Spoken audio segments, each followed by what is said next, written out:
Hey, boys and girls, ladies and gentlemen, all you lovely people out there. It's ADHD Girl here, bringing you a brand new episode of the ADHD and Me podcast. So what have we got on today's episode? Well, we're talking about the massive gap between mainstream primary school and mainstream high school. Even for neurotypical children, it's a completely different world. Lots more decision-making, lots more independence, and no wraparound childcare, indicating that they are expected to be left alone for certain amounts of time. For parents of children with SEN, that gap feels almost completely unattainable. Joining me is Angel, who has parented numerous children with SEN and had a completely different experience each time. She talks about how she has had to bridge that massive gap by herself.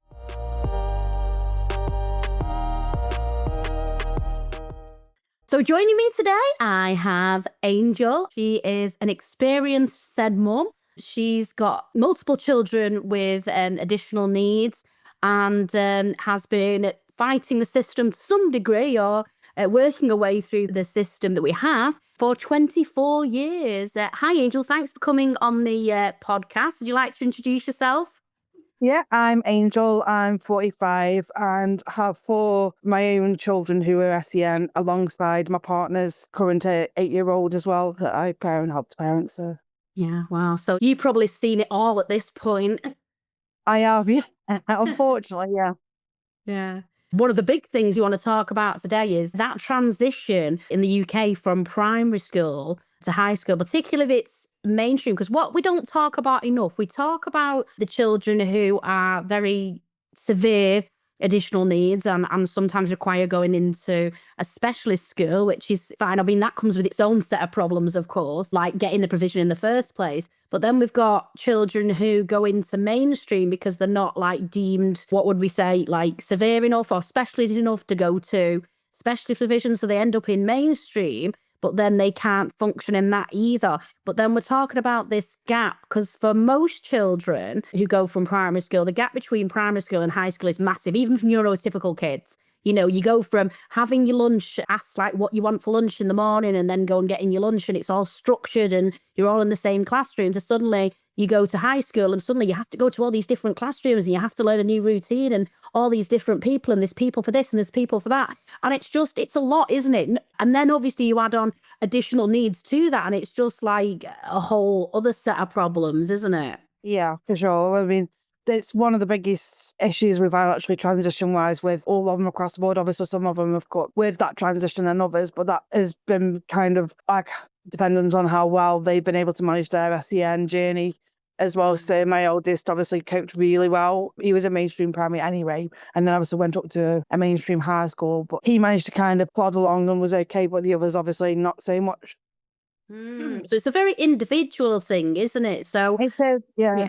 Can you talk us a little bit more about the difference? So obviously, is that your eldest one coped very well? Yeah, he coped better of all the 4. Do you think it was his ability to mask, or do you think maybe he was quite academic driven? Because I think if some children are academic, it can. I mean, a few of my children are academic, but for whatever reason, he just coped with the system better. He's got less sort of needs per se, or did have when he was that age. And I think he was just able to kind of mask and plod on, and he had quite a good set of friends that surrounded him, which really helped as well. So I think yeah. So talk to me about your other ones then, who perhaps didn't not cope as well.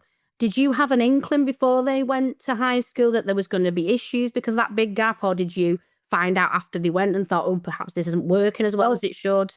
Yeah, with my current 21-year-old, we knew before he even went to high school, so in year 5, but because he hadn't got no EHCP plan and was unlikely to get one because they were deemed to be giving them the right support, but we hadn't got a diagnosis because it was just, not, people weren't really listening to us. So we were panicking really right before, back in year 5, because I'm like, he's not going to be able to cope. But obviously there was nothing we could do until we got an EHCP plan, which he didn't get until the 2nd year of high school. So obviously that was 2 years in high school that couldn't really meet his need. And he struggled massively. Yeah, and you've seen this coming and there was kind of nothing you could do. There's nothing we could as a do, parent. Like, you were trying everything possible and there's nothing. And that brings into the whole issue of EHCPs, because I know there's some changes coming on the horizon where they are actually trying to get rid of EHCPs in mainstream schools. But parents like yourself, like, trying to get hold of one of them has been crucial. Yeah, I mean, I even tried to get one on me because you can get one as a parent. The school have still got to agree that they need one, and you've still got to go through the evidence process. So if there's not enough evidence, for whatever reason, like Yeah. we've found on a number of occasions to get an EHC plan, you just can't get one. So this is the other difficulty. They're just so hard to get as well. That's it. And do you feel like perhaps he was masking in the school, or do you think they were just providing like a good level of support? Or was it more at home you were seeing some of these issues real? Or With him, he wasn't masking it up, but because he had learning difficulties as well, so it was, you couldn't mask. He just wasn't able to. He was, I mean, luckily the school had an SEN hub back then, so he spent quite a lot of that time in there, but there was a massive gap, socially, emotionally. Still, obviously, there was differences in where he was expected to go, and it was just going to be too much.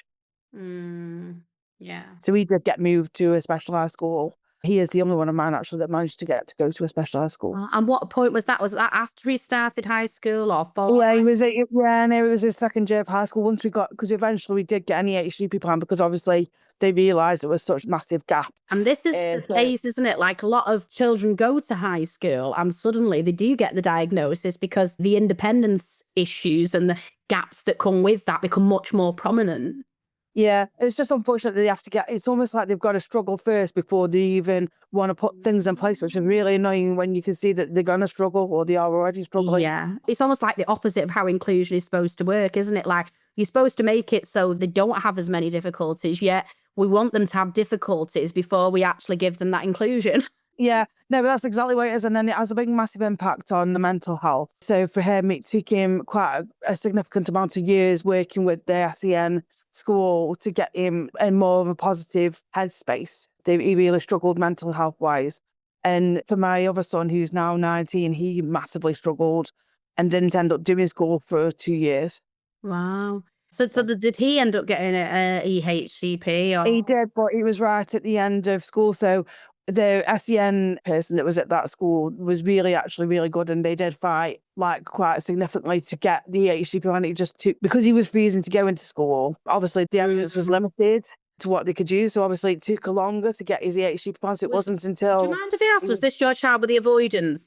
We've had two actually with avoidance. Because we find this with a lot of children who won't go to school, because I've got a friend who's going through a similar issue where her child was refusing to go to school, and it's not because he didn't want to be there, it's just the anxiety that it caused. It was the anxiety, the teachers not understanding, other people's not understanding, just the selection. And then it was getting to the point where he was not dealing with it very well, and he was walking out of class, and then obviously they couldn't have him just walking around the school, so obviously I had to go and get him. So there were multiple days where I had to have to go and get him because they couldn't do anything with him. Unfortunately, then that meant he just got to the point where he wouldn't even go in the school building, but he managed to stay on roll not long enough for him to get any HCP plan. He didn't get any GCSEs while he was at school because he just point blank refused to go back in. So unfortunately for him, he came out of school with no GCSEs, but we did find him college place that had accepted him without any. And luckily, because he got an HCP plan and a diagnosis by then, we managed to get him on a small college course and where he could do the access course as well. So, Oh, that's good. But it's just a shame it took so long, isn't it, really, to get that in place? Yeah, and he still has mental health issues, I think, that stemmed right back from, because, if you can't access education while in that setting, you start to think, well, I'm thick, I'm stupid, I can't do it. And that might not be the case. It's just that it wasn't presented in the right way, or the support and help wasn't given in the right way. Yeah, it's shocking, isn't it? And one of the parents I've been speaking to about this, when her child went to school, because she's got 3 children all with moderate learning difficulties, so they are able to function to some extent in the mainstream environment. But she found that she had a big loss of independence herself when her kids started to go to high school, because obviously with primary school there's like wraparound childcare where that is lost, like when you go to high school, because the understanding is, oh, your child can go by themselves, your child can be home alone. Well, for children with SEN, that's just not the case, is it? Yeah, we had a big, massive issue actually when my 21-year-old went up to high school. I ended up having to move my daughter, who's now 15, is also SEN. We had to move her to the school next door to the high school because I didn't drive at the time.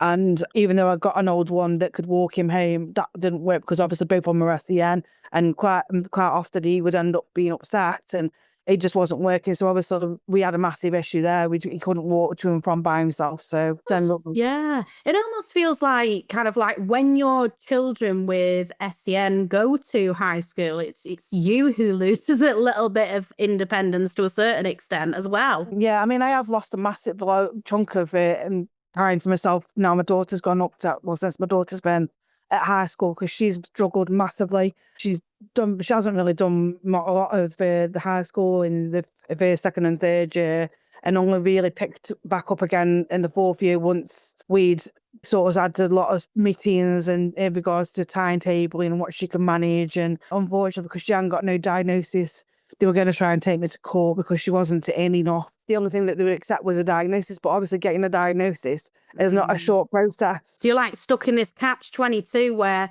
you trying everything possible to go to school. She's refusing, and without being funny, like, what are you supposed to do except to throw her over your shoulders and like literally through the, do you know what I mean? Well, like you're the thing is, yeah. I mean, I did try and sort of take covers off of her and, you know, all the things that you would probably do as a parent, but you can't drag them into school. And actually, me making her go into school made it 10 times worse. Like, she really I'm guessing it affects your relationship with her. It affected our relationship. It wasn't just affecting her in school, it was affecting her whole, she just completely shut down. So it affected her well-being across the board. It wasn't just within school that it was affecting, it was everything. She wouldn't go anywhere, she wasn't talking to anybody, she wasn't communicating, she started running off. So we were sort of behavioural shift. She wasn't doing very well at all. And it was only once the school started listening to us and like going, oh, this is what we need to build back up from ground zero to, you know, just going in 2 days and then 3, like not even 4 days. We're still not on 4 days. Now she's got a diagnosis. They have actually started listening, it seems, and they've already started speaking about timetabling for year 11, which is what she's going into next year. Because obviously she's still not doing a part their full-time timetable. So, but it's unfortunate they've had to get to the point where they only listen to us because she's got a diagnosis. And she's quite a bright girl. It's not that she's not educationally where she's meant to be.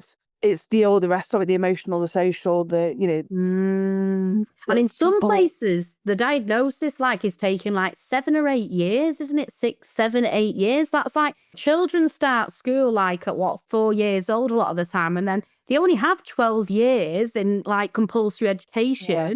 So that's like a massive, that's like half of it, if not more, isn't it?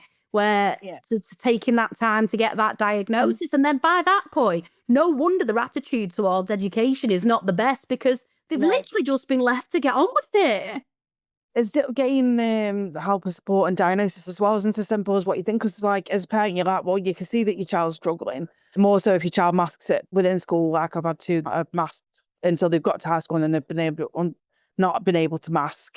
We've seen it at home, but then because the school haven't seen it at there, it's almost like, well, you can't get a diagnosis because they don't agree. And I'm like, well, surely if you as a parent, you know, can see it, then I don't understand. Yeah. Going round in circles, and sometimes it defies logic. I mean, we went round we took 4 years of going round in circles to get Willow's diagnosis finally. I mean, yes, she was showing certain signs and stuff before then, but not a significant amount. And unfortunately, because I already knew the system then, I knew that we were unlikely to even get put through to diagnosis because she wasn't showing anything at school. And this is the annoying thing. It's like, why do children have to struggle so much that, you know, symptoms are that bad at school that they can only get the diagnosis? Yeah. And then you've got, like you say, children who mask, who might be able to cope well in primary school because of the structure, because of the routine. But meanwhile, you're seeing all these symptoms at home, you're knowing the writing on the wall.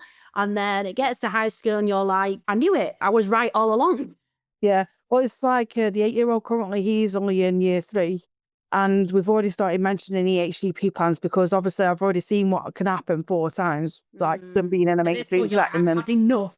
And the thing is that they can't point at that, well, he's meeting these here. And I'm like, but he's not completely meeting these because he's got difficulties with emotional and social and that side and stuff. Yes, he's academically above and beyond. But the other side, obviously, is not. And I've said to the teachers, yes, he's coping now because you're putting extra things in. But when he goes up to high school and they can't put them extra things in, and it's not as structured as a routine, he will struggle. And this raises two issues, actually. The first being that children who with SEN who are academic sometimes get overlooked because many schools are just happy they're achieving the required results. And two, I don't want to get political again, but these reforms that are being brought in regarding EHCPs that mean that unless your child qualifies for a specialist provision, they're on about taking the EHCPs away, saying the school should be able to meet their needs. But like you said, it creates all these issues of, well, actually, will the next school meet the need? Like, we need that consistency. How do we know high school is going to provide the exact same support and is going to actually meet his needs? Yeah, well, a lot of the time they can't. That's the difficulty because obviously mainstream school is set up for mainstream children, and a lot of them don't have provisions for SEN or very little provisions for SEN. As I've been told many times over the years, well, we can only do so much because if we did that for them, then we've got to do it for every student. And I get that because obviously they can't hand it to every single student who've got over 1,000. Well, some schools there's over 1,000 students. Not in the schools that my children are going to, they're a bit smaller, but even so, I get what they're saying, but at the same time, then there's a big, massive gap, isn't there, with the children like, my children, where they potentially could have stayed in, well, for at least two of them, they could have stayed with a mainstream school if they'd have got the right support. One is... Yeah, and that fits into a question I was going to ask you, and you probably already answered it, which is always great because the conversation's going well. Like, do you think mainstream high schools should be doing more or could be doing more? Because like you said, I think one of the issues is obviously most primary schools only have 1 year group or 2 year groups at most. And then in high schools, they have like 6 or 7. Now, I know they've got more staff, but with the rise awareness of special educational needs, do you think it's just too much, or do you think there's certain things they could be doing, even if it's just around that understanding? Yeah, well, when I've been in meetings, I've said I don't feel that the staff are trained well enough for SEN because obviously I've had a friend that has been in an SEN school, so I've obviously seen the big massive difference between an SEN school and a mainstream school. I've been told, oh well, they are trained, and I'm like, but to what standard? Because I don't feel that, given what my daughter's feeding back currently, is good enough because she's still struggling with stuff that she shouldn't be struggling. She's getting told off for stuff that she shouldn't be getting told off for. If you're truly SEN trained, then she shouldn't be getting picked up on some of the stuff that she is, and she was, especially before she got the diagnosis. I have noticed there has been a slight change since she has got a diagnosis in that she's not getting pulled up as much on stuff. But it got to the point where I'm like, well, that she's awaiting a diagnosis. Why are you not treating her? And they were saying, no, well, we are treating her like she is autistic. I'm like, well, you aren't, because you're expecting her to do this and she can't. So So what you're saying is the proof wasn't really in the pudding on that occasion. Like, they're saying that, oh, listen, we understand, we're treating her like this, but then they weren't actually doing what they were saying they were going to do or had been saying. And her school have got an SEN hub that specifically is one of the few actually that's still around in the area that's got an SEN hub. But unfortunately, my daughter doesn't like to be singled out. That's another thing, because obviously there's not many children that actually use the SEN hub. And if you use the SEN hub, everybody knows about it. So then you get singled out inadvertently, and, other people don't want to pick faults at you. So then you don't want to be highlighted.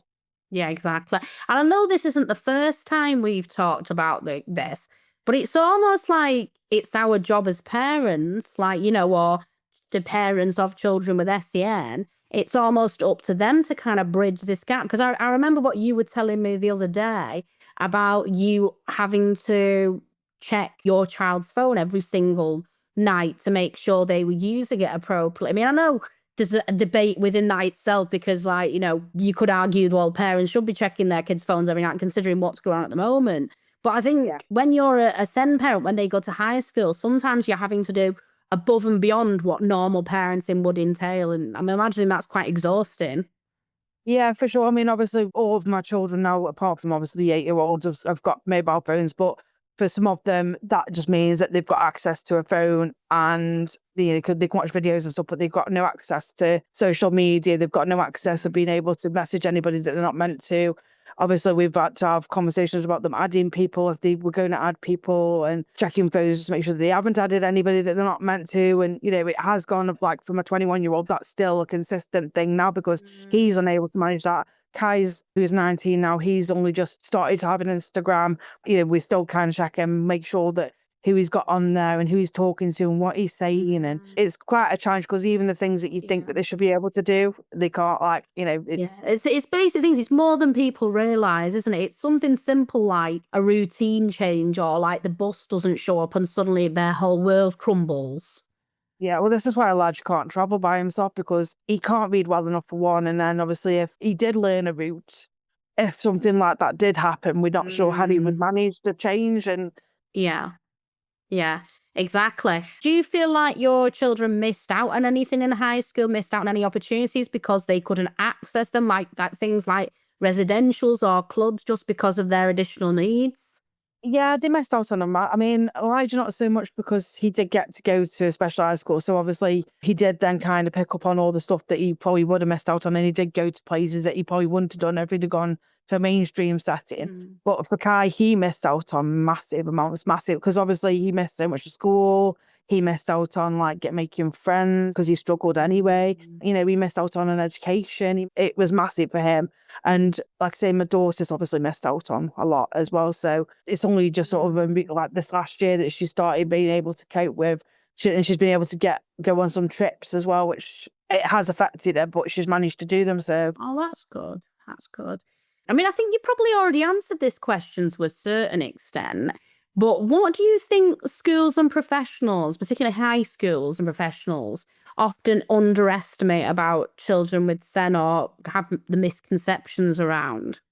I think it's just that they presume that they could just get on with it and cope. But like quite often, it's not just necessarily the classes itself, it's getting to the classes, being in the dining room, being able to socialise, having the same interests as some other people, because for some of mine, they've been quite immature with what their brain likes to what their age is. So there's a big gap there. So they haven't got the same interests as a lot of the school peers. So I think it's just the whole underestimating of, well, Yeah, they're the here. scope They're, of it. yeah, it's massive scope. Not even on the, yeah, it's just those little things, isn't it? Like being able to order lunch by themselves. Like, you know, in primary school, someone just gives you 3 choices. You pick one of the choices, you're fine.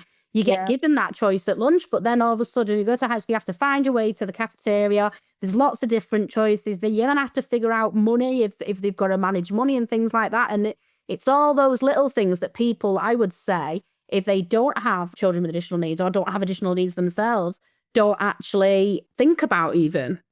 No, well, that's a big, massive issue with my daughter at the moment. It's one of the biggest issues we've got, that she won't go to lunch. Even though she got free school meals, I'm still having to pay for her lunch because she will refuse to go to the dining room because it's too many people. There's too many choices. She can't make choices very easily. So, and it's just too much for her. So we have a massive avoidance. And quite often what happens, even though she's in at lunchtime, she'll eat before she goes into school. And then she won't eat again until after school, because even the thought of eating around people is too much for her, even if I send her in with stuff of her own. So sad, isn't it? I don't know. I hope you don't mind mentioning this, but I know you like have undiagnosed ADHD yourself. So that adds to the exhaustion of parenting children who are also like neurodivergent as well, doesn't it?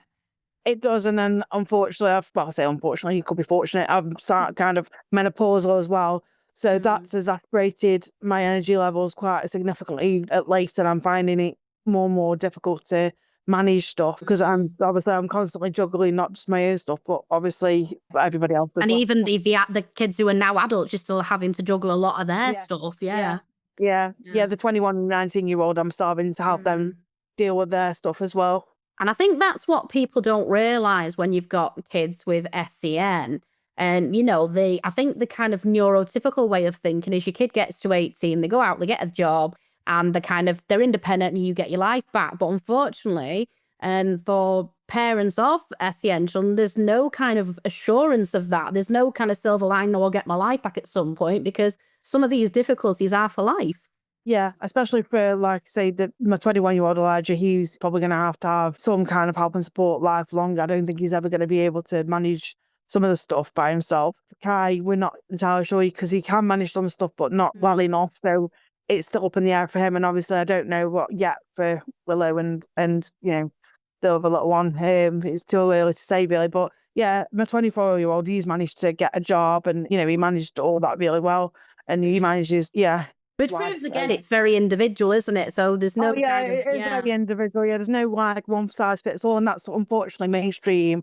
Is if you're a square, you know, it's a square hole, and unless you're a square block, you can't fit the square hole. Exactly. So if you That's a really good analogy. yeah. Yeah. Well, thank you so much for joining me on this episode. I think it's been really interesting. I think it's given people, or hopefully will have given listeners, a little bit of an insight into kind of like what parents of SEND children have to go through day after day.